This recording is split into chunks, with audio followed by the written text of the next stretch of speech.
President Biden pushes ahead with his major U.S. domestic plans, and more controversy over police treatment of African Americans causing new fears of racial tension. Hello, I'm Mike Walter, sitting in for Anna Naidu, and this is The Heat.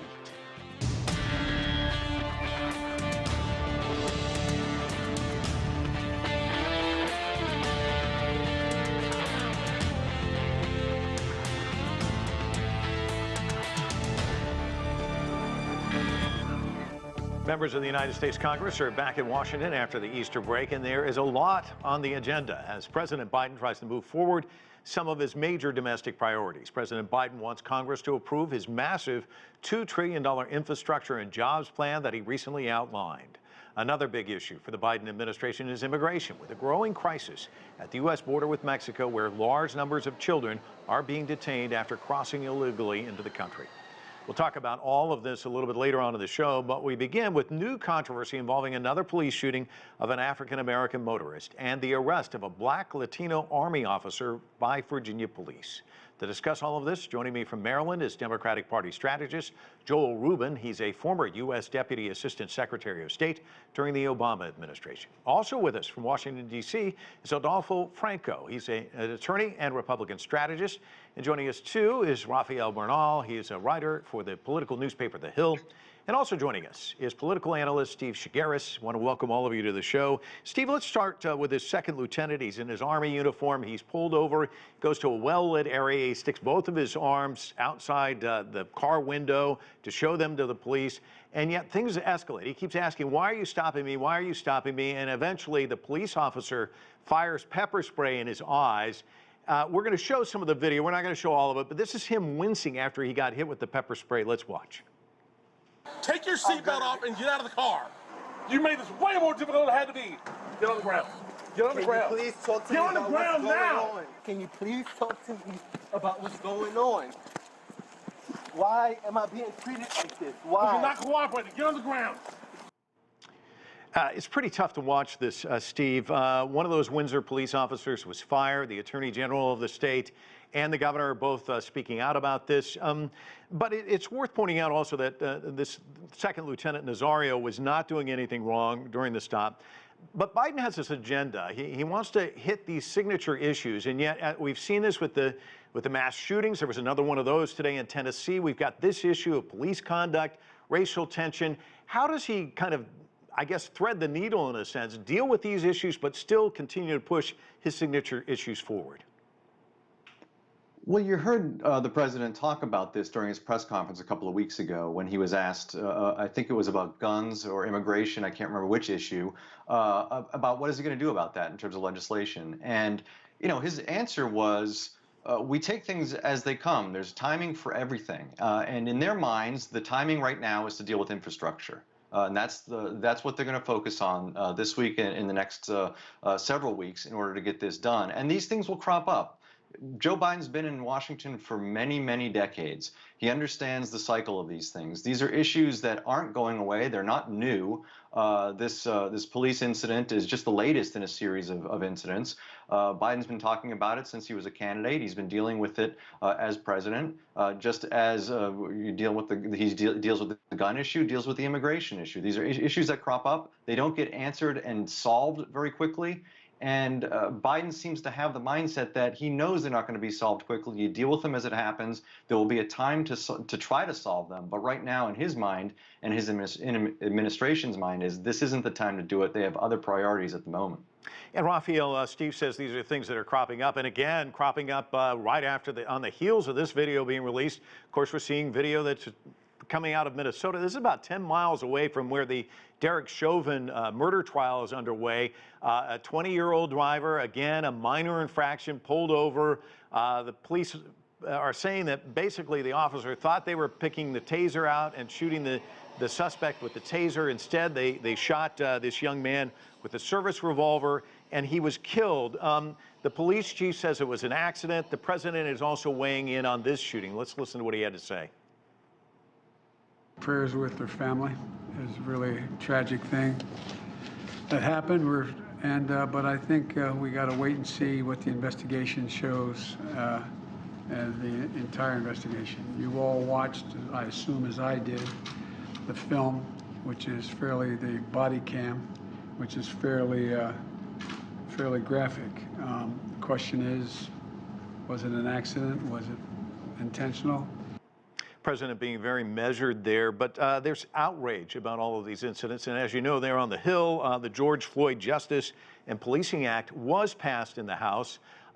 Give me a sense of what that bill might accomplish if it ever ends up on Biden's desk, and then talk to us about the possibilities of that. What's going to happen once it gets to the Senate?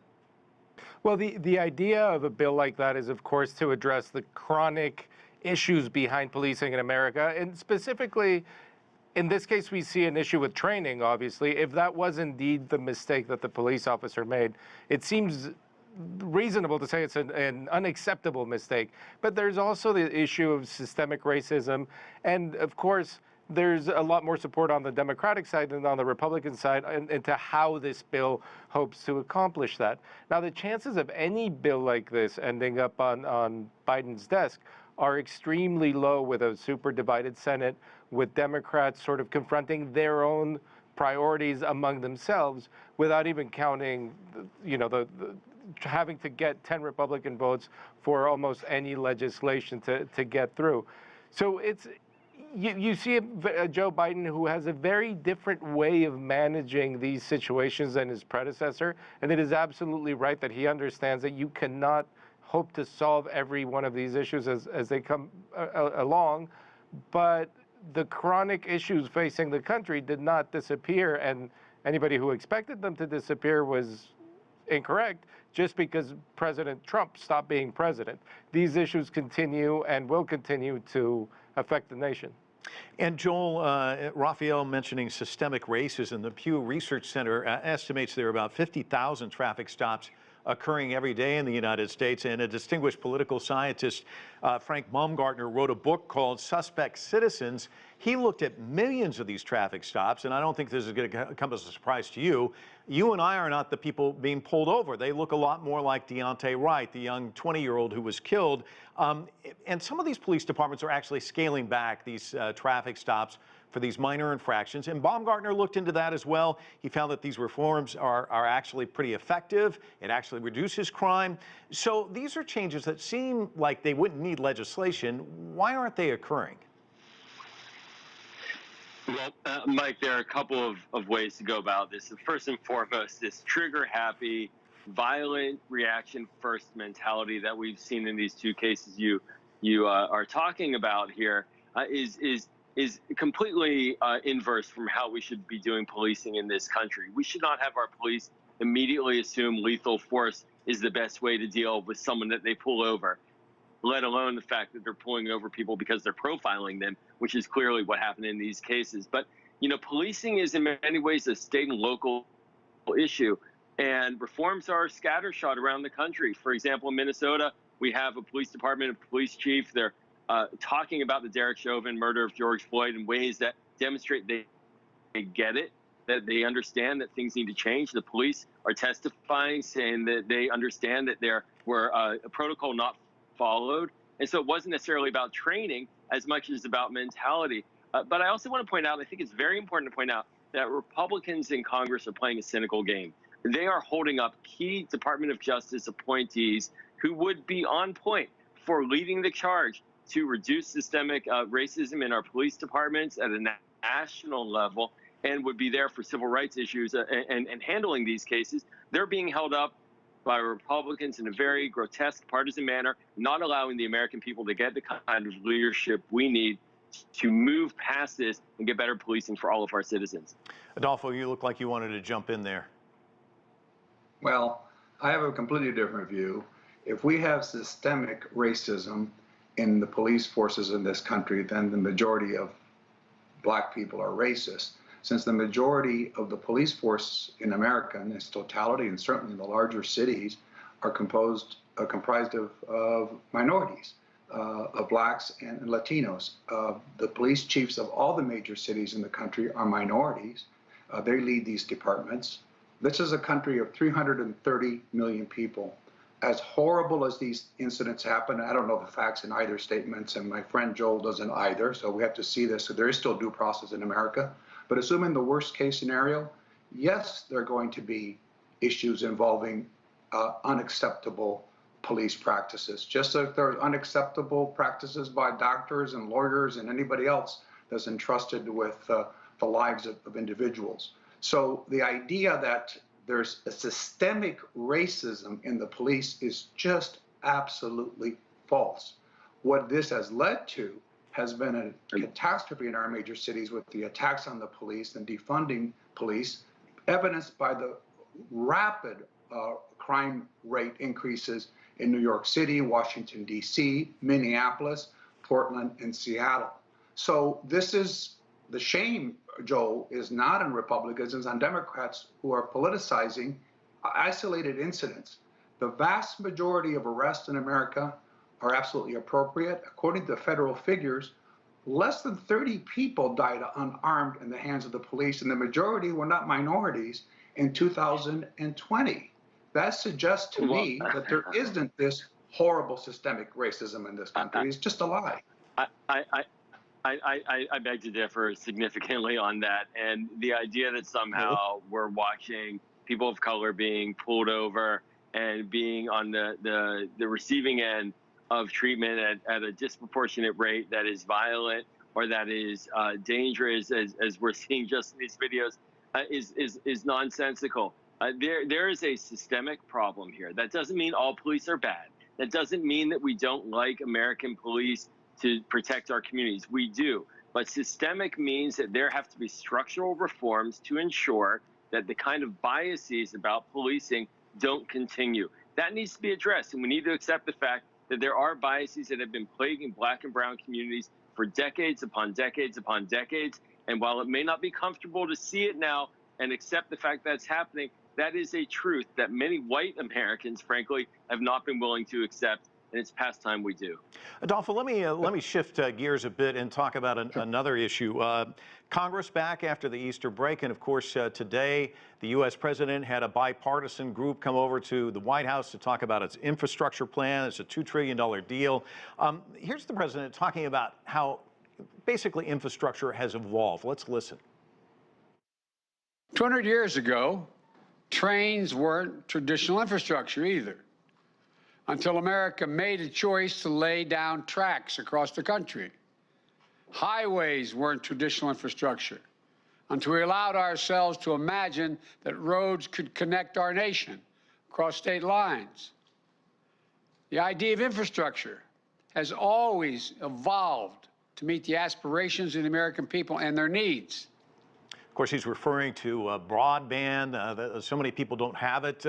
But getting to the traditional infrastructure, I know you're in your home, but if you were to drive over here, I can tell you where all the potholes are. There's a zillion of them. Right. We know that the trains don't work as well as we'd like when we're going up to New York on Amtrak. And the bridges, in many cases, are crumbling. So will there be some Republican buy-in for this? Yes, for infrastructure, absolutely there will be. But the point of the matter is that the vast majority of the funds here are not for infrastructure. Even the traditional infrastructure represents only about 6% of this package. But even the more liberal interpretation, including broadband and so forth, for which there would be Republican support, incidentally, it only approaches 25 or 30% of the spending that's wholly unrelated to infrastructure. The president is just being dishonest when he says that it's just a definition. This isn't about new technologies. It's about wholly unrelated laundry list of Democrat priorities, as was the case with the COVID bill. But the most telling thing, Mike, on this is what Senator Coons said, who is a very close friend of President Biden's, and of course a respected Democrat. We're probably talking hundreds of billions of dollars. That was Senator Coons' statement. And again, that's echoed by Senator Manchin and others who oppose any use of Senate rules through reconciliation to push this through. So they don't have a majority of their own. They don't have a majority of the Senate with them. So at the end, I think there will be a package that will be supported by Republicans, but it will not be anywhere approaching these levels. Okay, Joel, it looked like you were ready to jump in. No, well, I just think it's quite remarkable that Republicans are willing to do a $2 trillion tax cut to the extreme wealthy in our country, but can't seem to find money to ensure that our country has a future. that competes with China effectively, that competes with Russia effectively, that puts us on a strong footing economically. I just don't understand what the priorities are. But Joe Biden's putting priorities that are very popular amongst Republican voters. So Republican members may not like it, but their voters sure do. Adolfo, go ahead. That's just not true. That's just not true. When the polling is done, and I've looked at the polling data, is everyone is in favor of infrastructure. Donald Trump wanted infrastructure, but he couldn't. 74% of the American people Donald Trump wanted infrastructure, but he couldn't when do you it. ask the questions that support the things that are in the bill that are unrelated to infrastructure, that's just not the case. We all want to compete with China in the world, but we can't compete when we're spending money that's wholly unrelated to infrastructure, and that's the problem. And Democrats agree with this. This isn't just a Republican view, Joel. This is Senator Manchin's view. Donald Trump tried to get infrastructure through. The big blockage was Mitch McConnell, and it appears that Joe Biden doesn't want to play Mitch McConnell's game, and now we're seeing it. No, not at all. They wanted the bill. That was Nancy Pelosi. Donald Trump didn't have the support in his own caucus, unfortunately. Absolutely, but he did want it for infrastructure. Absolutely. He didn't do an infrastructure bill. Bipartisan support for infrastructure, true infrastructure. All right, well, we're going to move on for just a bit. Steve, I want to point this question towards you. There was a piece in the Washington Post today about Biden trying to redefine bipartisanship. Anita Dunn, who's a top advisor to him, said, if you look up bipartisan in the dictionary, I think you would find it says support from Republicans and Democrats. It doesn't say Republicans have to be in Congress. And a lot of his ideas are getting some Republican support. The COVID relief package, the polling showed that a majority of Republicans liked it. There seems to be a majority of Americans who like the idea of an infrastructure package. Can Republican lawmakers be the party of no? Well, they're going to try on this. And I think, look, let's talk about COVID versus infrastructure. I think COVID is a situation in which the American people looked at it as this was a crisis that was not manufactured by the institutions of this country. It was a pandemic, and it's something that you couldn't point fingers at Washington, or you couldn't point fingers at the banks or Republicans or Democrats. And so spending $1.9 trillion in an emergency situation is something that it's hard to argue against in that kind of context. Infrastructure now, moving forward, you're seeing Biden and Democrats trying to frame this as something that is, in a sense, pandemic relief, economic relief. But at the same time, it's more than that. And Republicans are going to try to stand in the way and say there's too much being spent. This isn't all for infrastructure. In terms of the bipartisan argument, yes, there are Republicans that do support the idea of infrastructure generally, but it's going to be Republicans in Congress who are going to try to redefine what Biden is saying about infrastructure and try to make the argument that the kinds of things that he's pushing in this bill are not actually infrastructure. We'll see how that works out for them. This is going to be a weeks-long process, so it's going to take a while for Republicans, if it works, to convince voters that what the Democrats are saying is not actually infrastructure. So we'll see how that all plays out politically. But in the short term, Biden is riding, I think, some poll numbers that, as you mentioned, are favorable to him. And I think they're trying to convert that into this next legislation, and we'll see how it all works out for them. And so, Rafael, what's the sense up on the Hill? Well, broadly, Biden has a little bit of a better situation than his predecessors, both Trump and Obama. So he's changed the conversation on infrastructure from when will it ever happen and sort of one of these issues that go to the Capitol to die to what is infrastructure. So that's already a benefit because there might be an answer to that question. It's actually a question. And he's sort of trying to do this on all the issues. Now, his benefit is he can talk to Republicans on one hand, the Republicans that will actually have a conversation with him, and then he can talk to centrist Democrats on the other hand. The thing is, there's virtually no possibility on infrastructure or on any other issue where he can get those Republicans and skip over those centrist Democrats. So whatever he does, Joe Manchin, Kyrsten Sinema, that crowd is still basically holding all the cards. And there's really no way for the White House around that reality.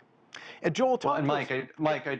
I do want to point out too that if he does make concessions to centrist Democrats and Republicans, he also runs the risk of alienating progressive Democrats as well. He's got to keep everybody, you know, especially in the Senate, where the margin is so slim, it's 50-50 plus one for Democrats. You can't lose any progressives, you can't lose any centrists, and you know, you got to make a deal that's going to keep everybody happy there. And Joel, I was going to ask you that same question.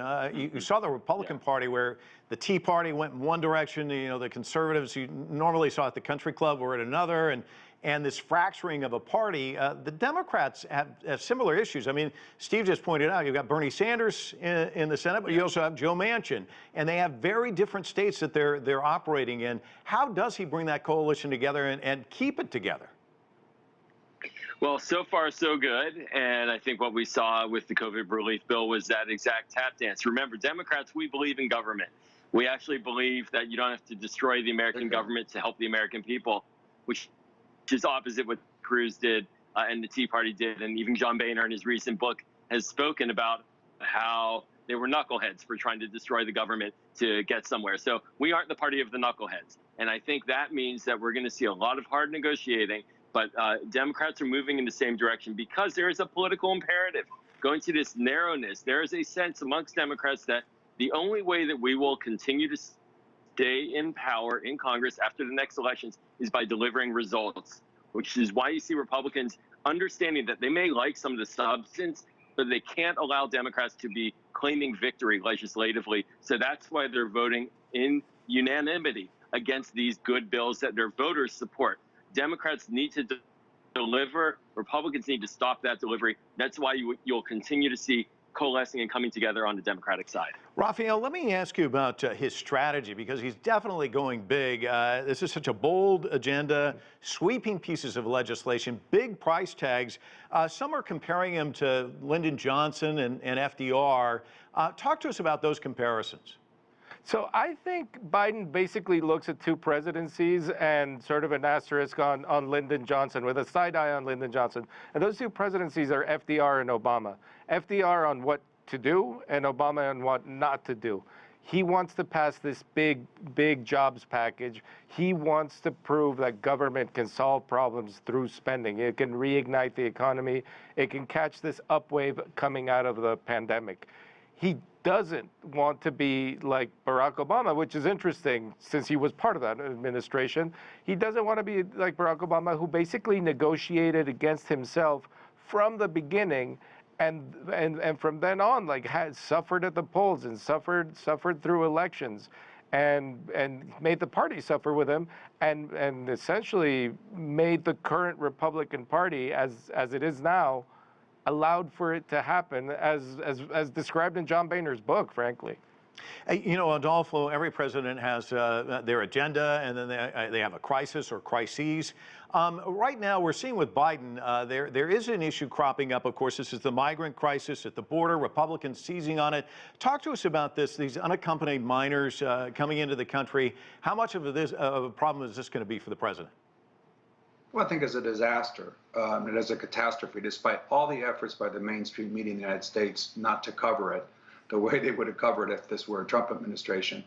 Not only do we have a humanitarian crisis in the border with the children, but this has been caused by the change in the president's policy, President Biden's policies, without any clear plan. And this is the disaster you have. You have a clear signal that the people who now control the border are really the mafias that bring people up, the coyotes and the other cartels that are really in charge of the border. What they need to do is bring the Border Patrol to testify before Congress to not only assess the situation at the border, but what has to be done.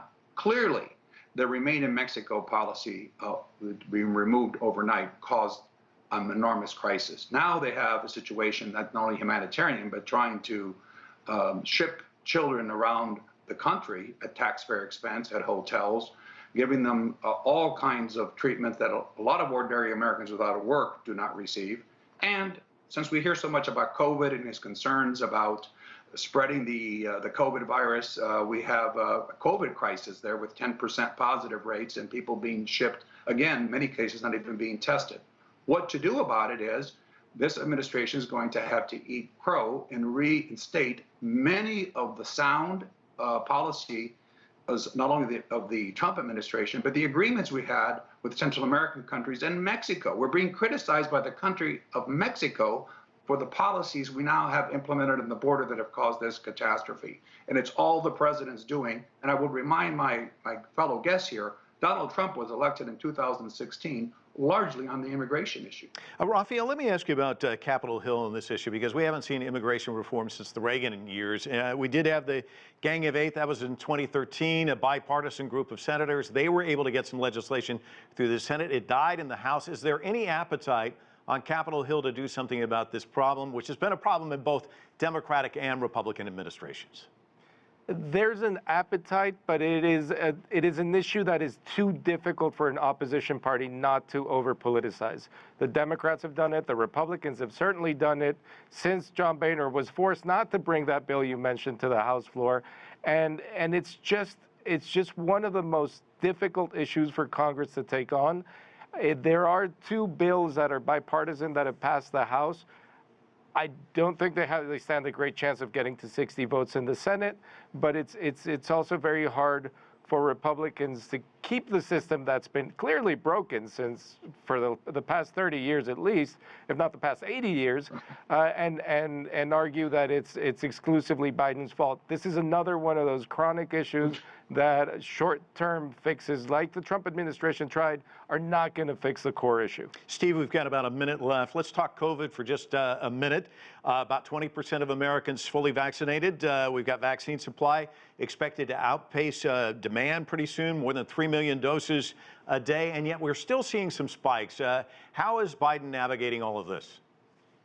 Well, it's interesting because, you see that you mentioned the spike. There's one in Michigan, and they're calling for more vaccines up there. And the Biden administration and Biden is saying, no, we're not going to send vaccines. That's not the way to combat this. Maybe some therapeutics and some other assistance, but no more vaccines. And so it'll be interesting to see if these spikes happen more broadly and how the federal government will deal with it. But it is concerning. Fauci was out there earlier today saying it's concerning with more vaccines getting out there, yet there are still spikes. I think there's some head scratching going on trying to figure out the way forward. But right now they're pushing people, as many people as they can, to get their shots. All right, Steve, thanks so much. And I want to thank all our guests for joining us. That's it for this edition of The Heat. I'm Mike Walter in Washington, D.C.